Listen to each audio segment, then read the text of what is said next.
Today hijab, tomorrow veil will be pulled off. Shame on Nitish Kumar. He pulled off a Muslim woman's hijab, said international journalist and political analyst Huda Zariwala. Nitish Kumar ji को शर्म आना चाहिए। एक father की as का, बल्कि दादा नाना की एज का एक बुढ़ा इंसान जो पिछले 10 टाइम का चीफ मिनिस्टर रह चुका है, उसकी इतनी हिम्मत कि एक बच्ची, एक डॉक्टर जो आप ही के मंच पे आके आपसे सर्टिफिकेट लेने आई है, आप उसका निकाब खींचते हो। शर्म करो नीतीश कुमार जी, आपको इसकी हिम्मत कैसे हुई? आपको किसने इजाजत दी? हिंदुस्तान के संविधान के हिसाब से आपने एक बहुत बड़ा गुनाह किया है। माफी मांगना तो बहुत दूर की बात है, आपको इस चीज का एहसास भी नहीं हो रहा है। बेगैरती बेशर्मी से हंस रहे हो आप।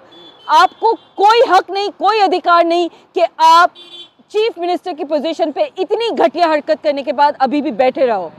लेकिन मैम, जिस तरह संजय निषाद योगी सरकार में मंत्री हैं, उन्होंने जिस तरह कहा कि हिजाब खींचा कहीं और टच कर लेता, तो क्या इसको खुद देख सुन के आपको खून नहीं खोला, गुस्सा नहीं आया? आदित्यनाथ जी की सरकार में संजय निषाद जैसे घटिया लोग जो मंत्रालय पद को लेके बैठे हुए हैं, उनको शर्म के मारे डूब मरना चाहिए कि एक महिला के लिए आप ये कह रहे हो कि अभी तो सिर्फ निकाब खींचा, कहीं और हाथ लगाया होता तो क्या होता, और बेगैरतों की तरह आप हंस रहे हो इस मामले पे। शर्म करो संजय निषाद। लगता है तुम्हारे घर में माँ बहनें बहुओं के साथ भी शायद इसी तरह का कोई व्यवहार होता होगा जो तुम ये हरकतों पे ओके हो और जो तुम इस हरकतों पे हंस रहे हो। और नीतीश कुमार जी जैसे लोग जिनको इस चीज का एहसास होना तो दूर की बात है, आप इस चीज को जस्टिफाई कर रहे हो। और शर्म करो गोदी मीडिया के वो लोग जो ये कह रहे हो कि एक फादर की फिगर की तरह है ये और इनको ये करने का अधिकार है। वो तो सिर्फ चेहरा देखना चाह रहे थे, वो तो सिर्फ आइडेंटिफाई करना चाह रहे थे। मतलब आपको इस चीज का अंदाजा है कि एक चीफ मिनिस्टर के मंच पे अगर कोई डॉक्टर, एक बच्ची अगर सर्टिफिकेट लेने आ रही है तो बाकायदे से सिक्योरिटी चेक होके वो वहां तक पहुंची होगी। लेकिन आप इस चीज को जस्टिफाई कर रहे हो। और भाजपाइयों की हम क्या बात करें? अमित शाह जी जो खुद कहते हैं कि इन लोगों को इनके कपड़ों से पहचान लिया जाएगा, आज तो उनके कपड़े आप उतारने पे, खींचने पे लगे हुए हो। अरे मैं पूछती हूँ, किसी हिंदू महिला का अगर घूंघट खींचा होता नीतीश कुमार ने, अमित शाह ने, आदित्यनाथ ने या संजय निषाद जैसे घटिया मेंटालिटी के लोगों ने, तब भी क्या आप जस्टिफाई करते? अगर एक हिंदू महिला का आप घूंघट नहीं खींच सकते तो आप एक मुसलमान महिला का निकाब भी नहीं खींच सकते। और ये बात तमाम महिलाओं की इज्जत की बात है, उनकी आबरू, उनकी हिफाजत की बात है। लेकिन मैम, खुद आप मुस्लिम हैं, ये बताइए, जिस तरह पहले सड़कों पे हिंदुवादी संगठन परेशान कर रही थी मुस्लिम महिलाओं को, मुसलमानों को, अब जो है जो तमाम जो यहाँ पे बैठे हुए हैं मंत्री हैं, मुख्यमंत्री, वो लोग मुसलमानों को इस तरह से प्रताड़ित कर रहे हैं, सबके सामने बेइज्जत कर रहे हैं। यकीनन बहुत शर्मनाक बात है, यकीनन महिलाओं के लिए बहुत डरने वाली बात आपने कर दी है। वैसे ही हिंदुस्तान में महिला सुरक्षित नहीं है, और अगर वो महिला मुसलमान है तो वो तो बिल्कुल ही सुरक्षित नहीं है। हमने देखे हैं वो किस्से और हादसे भी, जहाँ पे जो मुसलमान समाज के पुरुष लोग हैं उनकी दाढ़ियाँ खींची गई हैं, टोपियाँ उतारी गई हैं, क्योंकि जुमे की नमाज के बाद अगर वो शलवार कुर्ता पहनते हैं और अगर आप उनके कपड़ों से उनको आइडेंटिफाई कर लेते हो तो उनके ऊपर क्या कुछ नहीं किया गया है, उनको परेशान किया गया है, उनको बाकायदा से उनके खिलाफ डिस्क्रिमिनेशन हुआ है। और अब आप मुसलमान महिलाओं को टारगेट बता रहे हैं, महिलाओं को टारगेट बना रहे हैं। आपने देखा होगा कि किस तरीके से दूसरे राज्यों में मुसलमान बच्चियों का हिजाब भी खींचा गया है। आज सिटिंग चीफ मिनिस्टर निकाब खींच लेता है। अरे ये हो क्या रहा है इस मुल्क में? मुसलमान महिला यहाँ पे कतई सेफ नहीं है।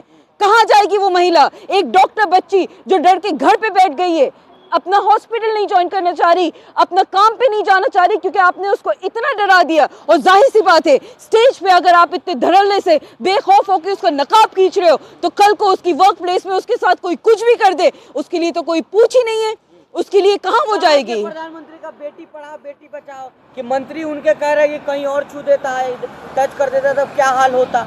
मोदी जी को इस बात की खुद शर्म नहीं आती, क्योंकि जर्रे भर की अगर उनके अंदर शर्म, लिहाज और हया होती तो आज वो कड़ी निंदा करते इस बात की। आज वो नीतीश कुमार जी को बोलते कि आप अपना इस्तीफा दीजिए। और आज मुसलमान महिलाओं के फेवर में उनको विश्वास दिलाने के लिए आप ही कहते हो ना, सबका साथ, सबका विकास, सबका विश्वास। मुसलमान महिलाओं का तो विश्वास बहुत पहले ही आपके लिए उठ चुका है। एक तरफ आप कहते हो कि ट्रिपल तलाक और इस तरह का मामला करके आप मुसलमान महिलाओं की प्रोटेक्शन कर रहे हो, दूसरी तरफ स्टेज पे आप उनकी निकाब खींच रहे हो। शर्म करो भाजपाइयों, शर्म करो तमाम वो लोग लोग जो मुसलमान महिला की इज्जत को इज्जत नहीं समझते, उनकी आबरू को आबरू नहीं समझते, आपको शर्म लिहाज हया नहीं है इस चीज़ की। एक तरफ अमित शाह का बेटा जय शाह जाके मिडिल ईस्ट में बिजनेसेस करता है, वहाँ की तो गवर्नमेंट आपको मंदिर बनाने के लिए बाकायदे से जगह दे रही है, और यहाँ पे वहाँ पे जो हिंदू समाज के लोग हैं उनकी इतनी इज्जत की जाती है, महफूज रहते हैं वो, और यहाँ पे आप मुसलमान बच्चियों के निकाब खींच रहे हो, उनके हिजाब खींच रहे हो, और उनके लिए आप एक इतना दर्दनाक खौफजदा माहौल क्रिएट कर रहे हो। शर्म आनी चाहिए भाजपा के तमाम नेता को, शर्म आनी चाहिए मोदी जी को, शर्म आनी चाहिए अमित शाह जी को। आखिरी में एक सवाल लेंगे, कहा जाता है बात हिंदू मुस्लिम की नहीं है, महिला सुरक्षा की बात। बिल्कुल, जिस तरह से जो है प्रधानमंत्री कहते हैं गुंडे सर हिला नहीं सकते, अमित शाह कहते हैं गुंडे सर हिला नहीं सकते, लेकिन सारे जो गुंडे मवाली इन्हीं के पास बैठे हुए हैं बेशरम लोग। मेरा ख्याल से गुंडे मवाली भी कहीं ना कहीं महिलाओं की इज्जत कर लेते हैं। ये तो गुंडे मवालियों से भी ज़्यादा गए गुजरे हैं, बद से बदतर तरीके के लोग हैं जिनको ना कोई महिलाओं की इज्जत करनी आती है और ना महिला सुरक्षा की कोई बात कर सकते हैं। इस मुल्क में मुसलमान महिला तो बिल्कुल भी सेफ नहीं है, और ओवरऑल इन जनरल कोई भी महिला इस मुल्क में अपने आप को सेफ महसूस नहीं करती है। और अगर आपको ज़रा से भी इस मुल्क की महिलाओं की फिक्र है तो आइए और कड़ी निंदा करिए इस बात की, और कहिए कि ये चीज़ किसी मुसलमान महिलाओं पे तो क्या किसी के साथ हम बर्दाश्त नहीं करेंगे। शुक्रिया।